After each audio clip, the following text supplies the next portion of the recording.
Hey everyone, welcome back on board to the CyberPod, and today we are here with a brand new episode for you. My name is Jahan Hettiarachi. I'm Triyashi Silva and we will be co-hosting today. So Triyashi, can we talk about the topic first, what we have chosen for today? Yes, Jahan. So today our topic is vulnerability assessment and penetration testing in a simplified manner. So, and as well as Jahan, we have 3 news items. So categorized as good, bad and ugly. So would you like to start up? Yes, definitely. So I have the good news. Okay.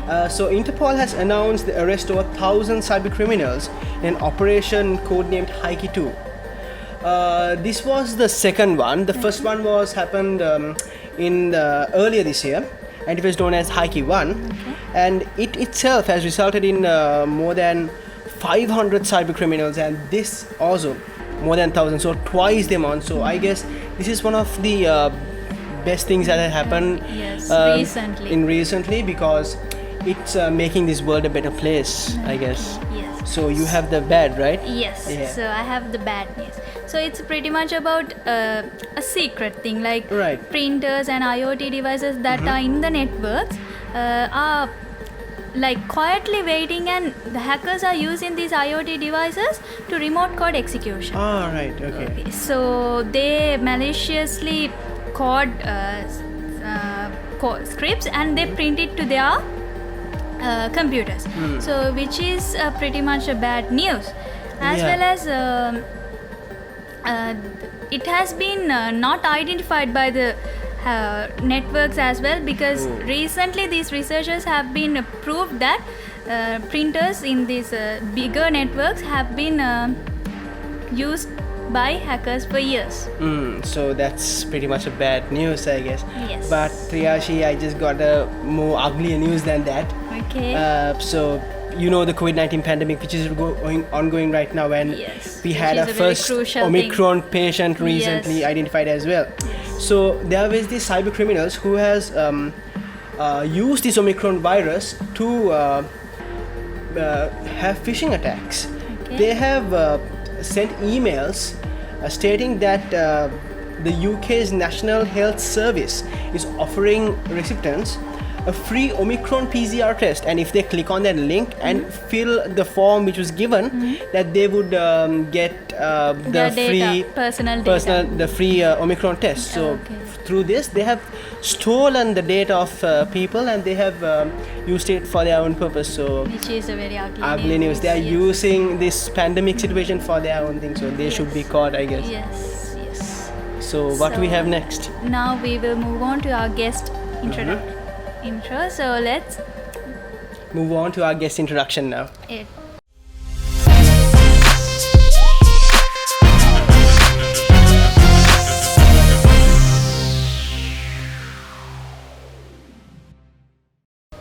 Our guest for today, Mr. Bharana Amarasinghe, is the manager of Cyber Red Team operations at CryptoGen.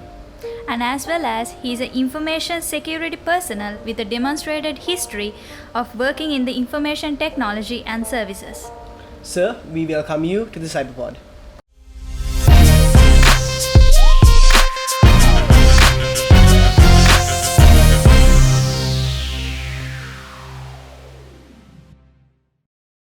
Thank you for taking your time from this busy schedule that you have for joining us in this series of our CyberPod. So without further ado, let's start with the questions.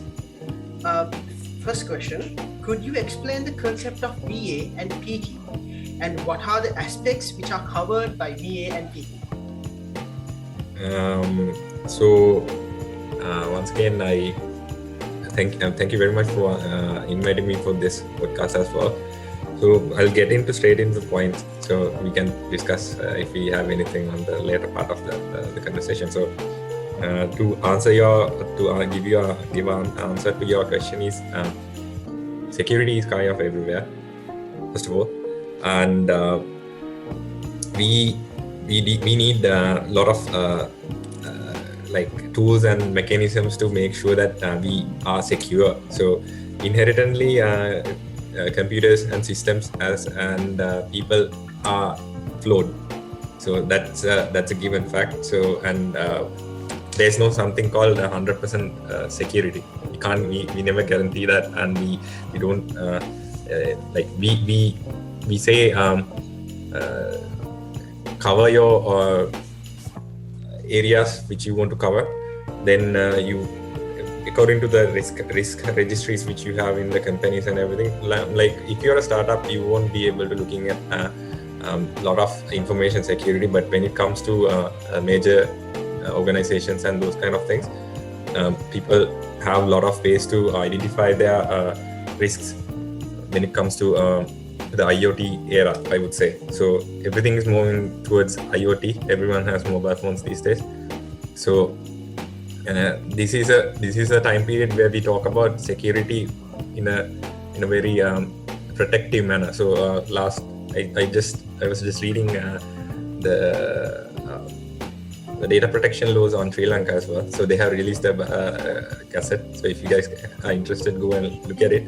So it's very interesting. I feel like a little bit of GDPR is there. If you guys are also not a little bit, it's a whole lot of GDPR in there. So those are the key points where we actually start.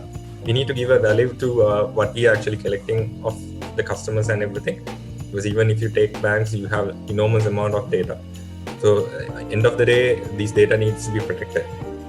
So a VA program is a program where a security team or audit team or key people in an organization would gather up and evaluate their exposure on security.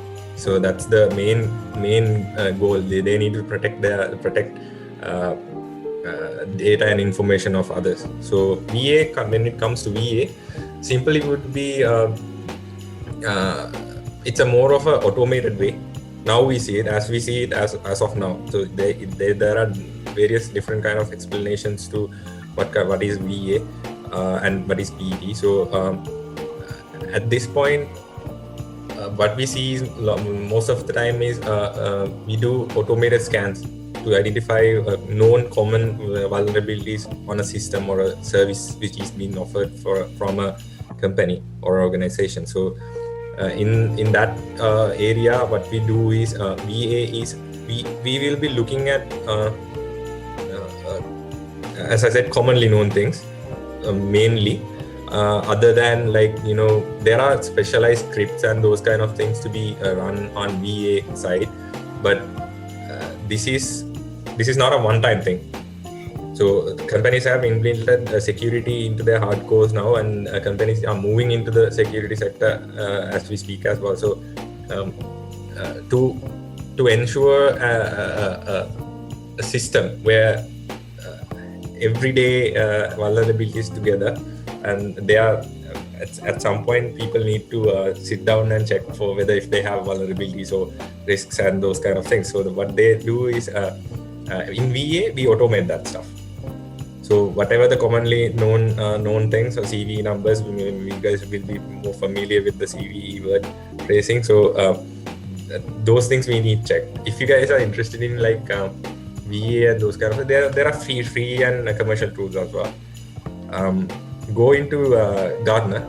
So I was thinking about it as well. Where would I would try to recommend a couple of things on the way towards then. So go to Gartner and search for VA vulnerability scanners, and there's no such one tool for VA, and there's no such one tool for PT as well. So it's going to be VA part is going to be implemented into the company to make sure, once again, your data is secure, your systems are secure, your services are secure. So end of the day, we all know we are technical people. I think most of the people who's going to watch this video will be a little bit of hardcore technical stuff people. So where it comes from is that's where I want to explain to you guys. Every one of us knows that how to configure a vulnerability scan and how to run the scan. That's all good. I mean, if you don't have anything, just go to Google. You have Google. Google may be your friend, and the other part not your friend. So be very careful about what you guys are using. So you set up those kind of parameters, and you talk to the security people on the companies, and you ensure at least some set of security is there. as an assurance to give to people. So VA is in a very I just touched the surface. VA is like that, and PT is a little bit of more one step up, where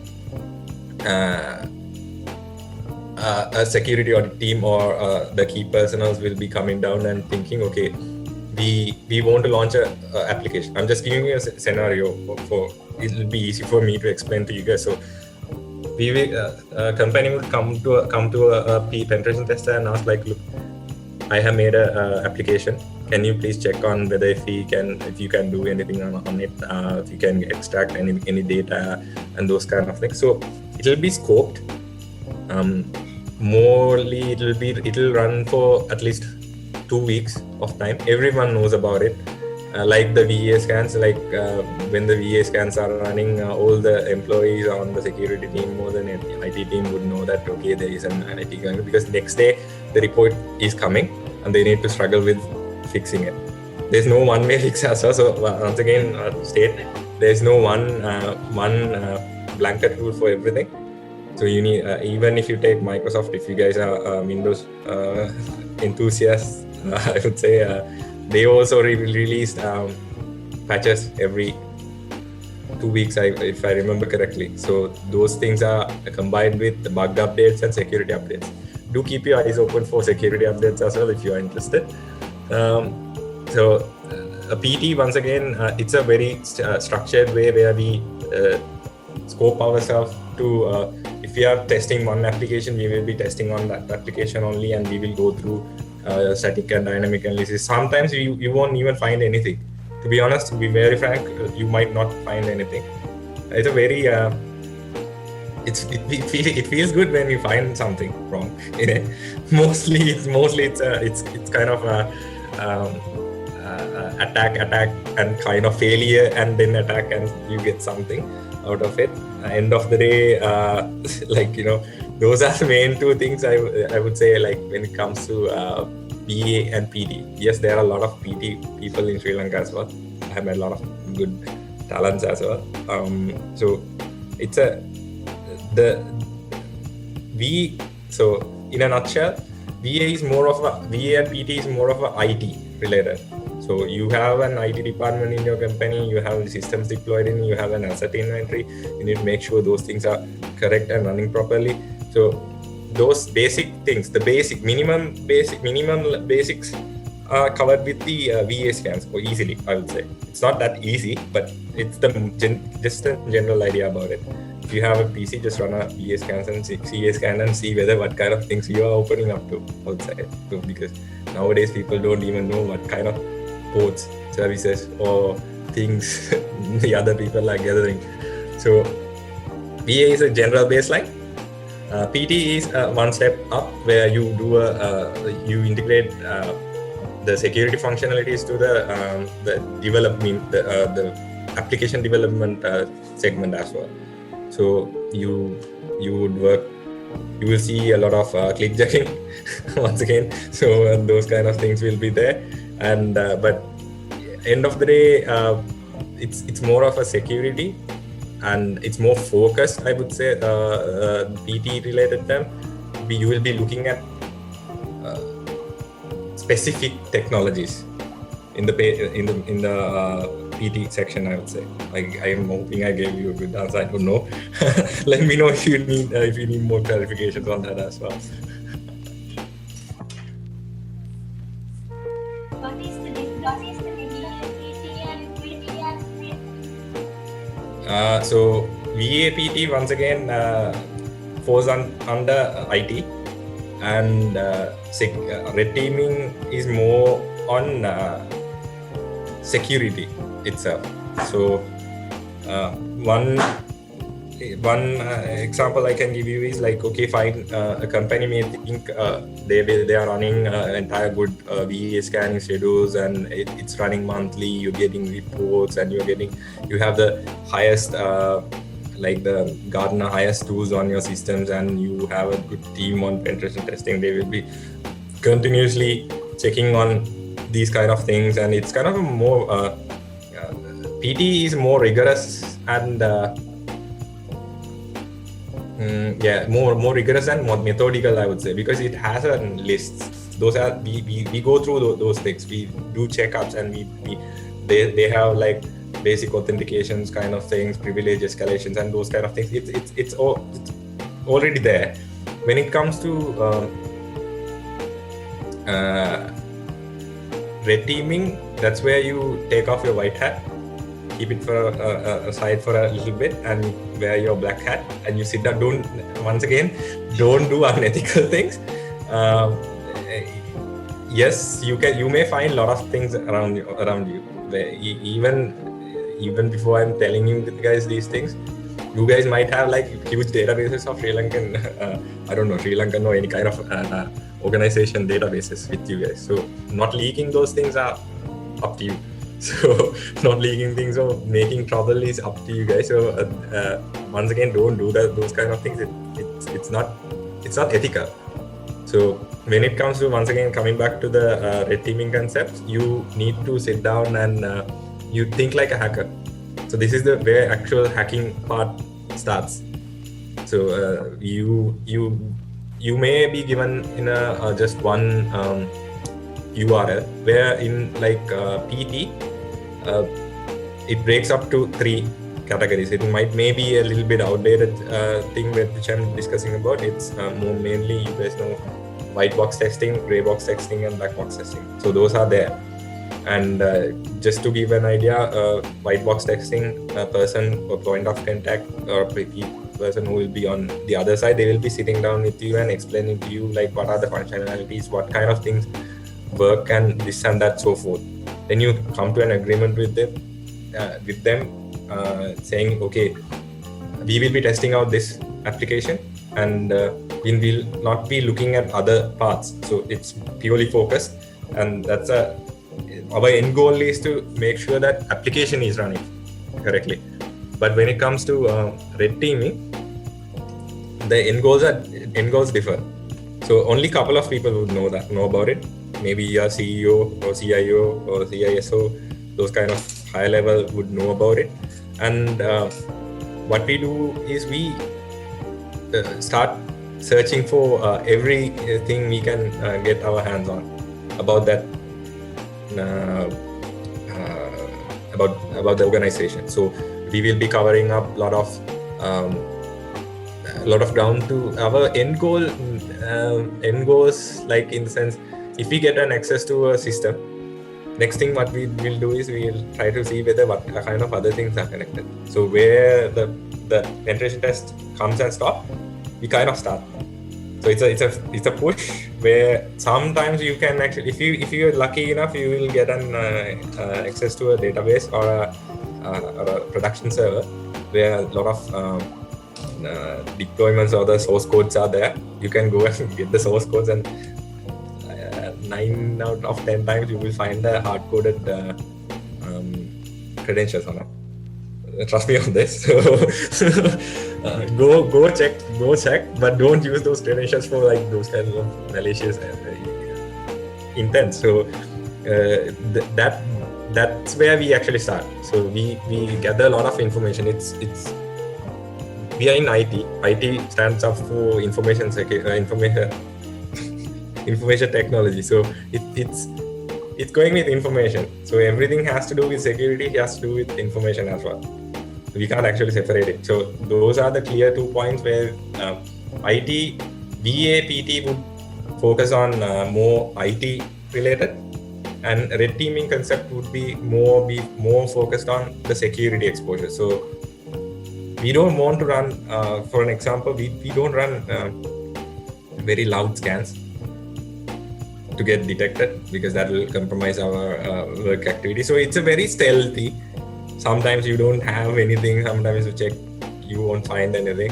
So, but yet it's more thrilling than a PT because anyways you need to avoid those kind of traps, honeypots, and there are a lot of mechanisms and things around the world to prevent these things. So you need to know a lot of things about a lot of things, and mainly it's all about the security of a organization, I would say.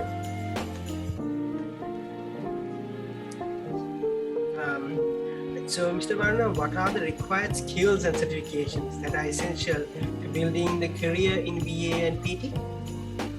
Okay, now you ask us skills. So I will come to certifications later. Skills in the sense like you need to be open up, you need to be actually eager to learn. Those are the main key points you, as a skill, you need to develop, because people don't question a lot of things nowadays. If you get a phone, they don't actually care. You spend like 100,000 or something, you don't even know what kind of a OS is running. You don't even ask those questions. Those questions needs to be asked. You need to be actually digging out. Some may be unnecessary questions. Okay, that's a different story. But you need to be when you say how many of security people would actually log into Facebook and think, is there a way to actually hack into this? I mean, like most of the people would be thinking it because every day you are using Facebook, right? But if you go to a banking application, don't do it. Don't do it. If you go to a different kind of a financial application or something, you will actually sit down and think, can we transfer money without getting authenticated? So those kind of things needs to be in your head, not to break things and hurt people, but to learn that you know. Sometimes you don't have to actually show that you know as well, because when it comes to security, the amount of information we see every day in day out, it's huge. So it's not easy to work in this. You need to be pretty. You need to know pretty much everything, from documentation, from photo editing. Because if you're going to make a phishing site, you need to make a little bit of programming coding as well. So those things need to be there as well. So it's not just one part. You can't just deploy something and just walk away. There are instances you can actually do that. I'm not saying no. So even if you go to malware deployment, or if you touch a payload, it's going to have a different kind of a vibe in there. So you kind of need to know everything. Be open to learn things. If you're not sure about something, you go and search for yourself. So that's a skill. That's a skill. Searching is a skill. I see searching as a skill because it doesn't come to every single person. Okay, so we have been kind of trained to from the universities, everything. We kind of have a streamline where the lecturers tell us to do these kind of things, and we follow it through. And at the end of the day, you go and sit down without the lecturers, and you think, what the hell are we supposed to do? Okay? So look for some things. I mean, like those things are good. When it comes to certifications, this is where it connects. So now, when you know that if you are in security, look for a thing that you might like. So, for an example, you may have SQL databases on your curriculum, on your lectures. So, what you do is you go and be expert on it. I mean, like because SQL injections are not that very common around us anymore. It was very big, but not that very common, I would say. It is still there, but if you know how the schemas work and how the query is getting passed and everything, it will be very easy for you to actually interact with it and get whatever the things you need. So it's a little bit of brushing up. It's nothing is new here. Okay, so even when we were born, the computers were there. So it's nothing new. We are just improving on top of it. You can't actually remove everything and go ahead. So when it comes to certifications, once again, think where you actually want to go. When it comes to if you're a PT hardcore PT person, and in a way it's very it's kind of not good to give recommendations on like highly expensive certifications, but still if you're going for like a management and those kind of things, I would say go for CEH, CISSP and those kind of things, because you need to build up your career, like your repo, like step by step. Because if you do, you may see people who doesn't understand security in the industry as well. That's normal. Don't worry about it, because they have a different view on the security. It doesn't need to be purely technical. So even if you take like OCS or OCP, it has a very practical background on it. If you take even if you take AWS has security programs on that as well. So they say that, okay, you need to configure these. So when you go to those kind of things, it may not be helpful for you. But think, if they are teaching security, there should be a loophole somewhere, right? Yes. So that's where you actually comes down, and you learn about things like, now the era is going towards a IoT with SOCs and everything. So get certifications.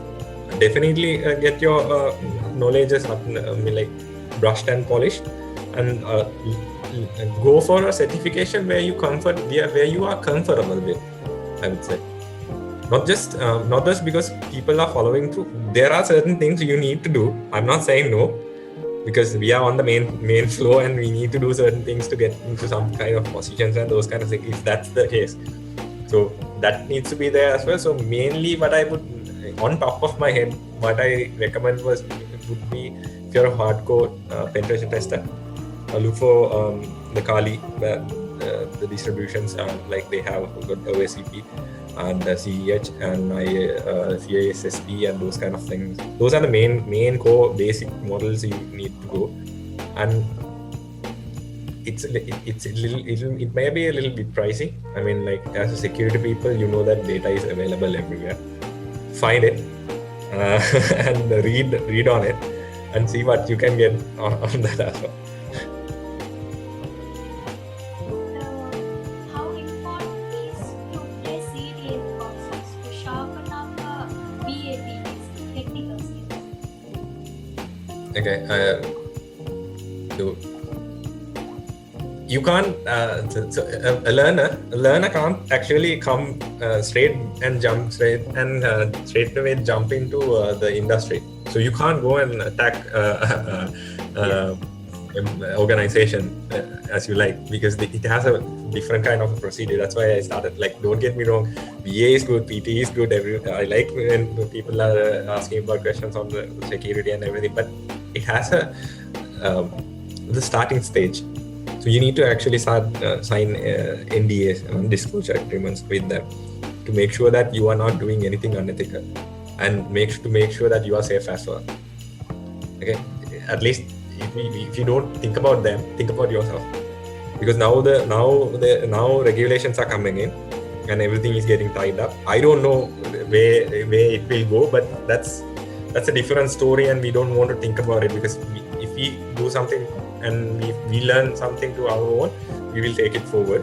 If you can't, unfortunately, have something built up on here, you may be able to actually work on somewhere else. That's a given fact, because that's why if you take the gazette,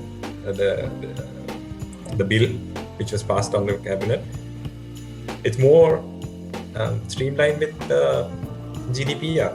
So if you don't know what GDPR is, so you need to actually go and see, because people might not come to you and ask, let's attack always. So CTF is a good opportunity. That's itch you are having. People have that little bit of itch of security people, like, I need to do something and find something good and how to break into these kind of things. Play with those things. That's all good. Learn the technical knowledge, because end of the day, if you learn the core concept of SQL or IDOR or whatever the thing, it's pretty easy. Go and take the easiest one is go and look for OWASP. OWASP has different kind of like toolings and everything. It has a lot of references. It's a very open source community, security is still very open, and I personally think it will for a person who's actually doing CTFs and everything, I think it will be good to get a hands-on experience on some side of things, because even if you go do a certification, they won't give you a real-world system, right? Yes. They will deploy a lab environment or something, and then they will mark you. But don't expect like learning is good, but when you're coming into the industry, please don't expect that everything will be a CTF in life. Yes. So learn. It's a very good way. And I have, if you guys are, I don't know if you guys are interested, do try to run this thing, bug bounty program on island, right? Because there's a lot of people who actually knows about security.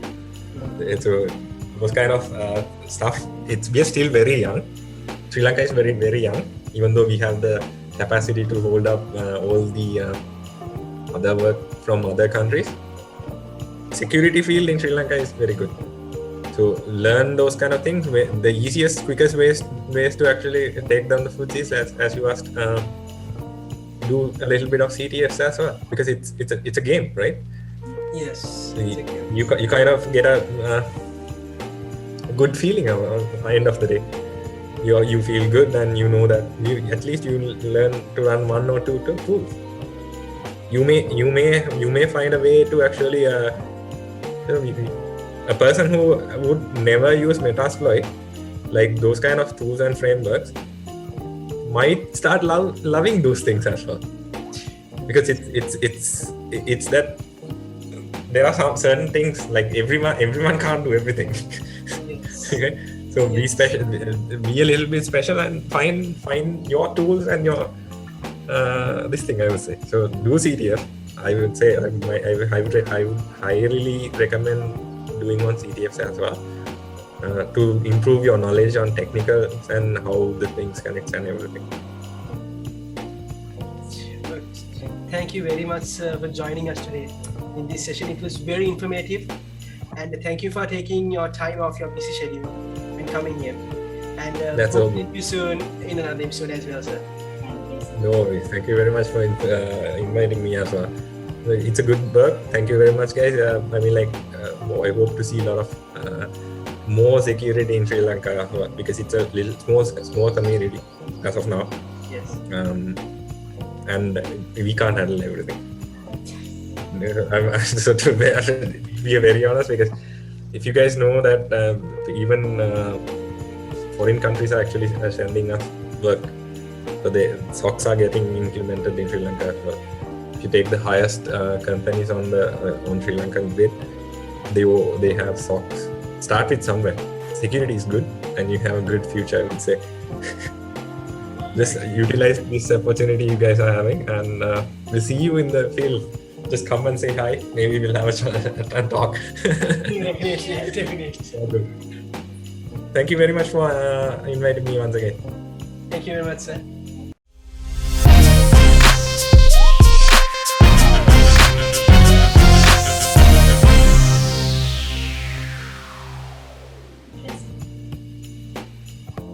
So guys, we hope you had an informative session today in vulnerability assessment and penetration testing. And guys, make sure to like, share and subscribe our YouTube channel, and stay tuned for more brand new episodes from the CyberPod. And also guys, stay home, stay safe, and Merry Christmas. We are the cybersecurity community of SLIIT.